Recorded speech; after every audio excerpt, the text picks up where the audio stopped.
భయంకరమైన సింహాన్ని చిన్న కుందేలు ఎలా కాపాడిందో తెలుసా? ఒకప్పుడు ఒక పెద్ద అడవిలో ఒక భయంకరమైన సింహం ఉండేది. అది తన బలంపై చాలా గర్వపడేది. అడవిలోని జంతువులన్నీ సింహం పేరు వింటేనే భయపడేవి.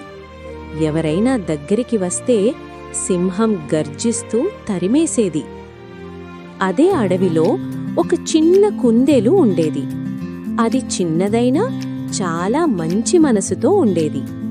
ఎవరికి ఇబ్బంది వచ్చినా కుందేలు సహాయం చేసేది. అందుకే అడవిలోని జంతువులన్నీ కుందేలును ప్రేమించేవి.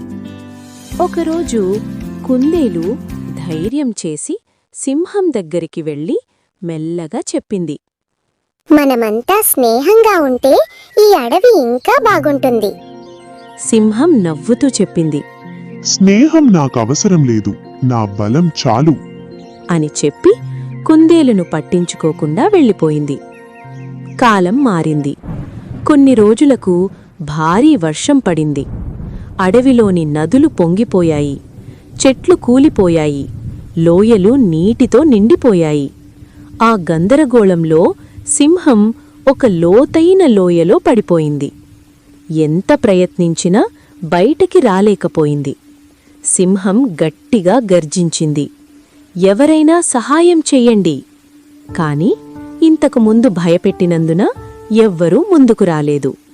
సింహం మొదటిసారి ఒంటరితనాన్ని అనుభవించింది. అప్పుడే ఆ చిన్న కుందేలు అక్కడికి వచ్చింది. సింహాన్ని చూసి భయపడలేదు. కుందేలు వెంటనే ఇతర జంతువులను పిలిచింది. అందరూ కలిసి కొమ్మలు, తాళ్ళు ఉపయోగించి సింహాన్ని బయటికి తీశారు. బయటికి వచ్చిన సింహం తల వంచి చెప్పింది, నేను నా బలంపై గర్వపడ్డాను, కాని ఈరోజు మంచి మనసు ఎంత గొప్పదో అర్థమైంది. సింహం కుందేలును చూసి చెప్పింది, నన్ను క్షమించు, నువ్వే నాకు నిజమైన బలం చూపించావు.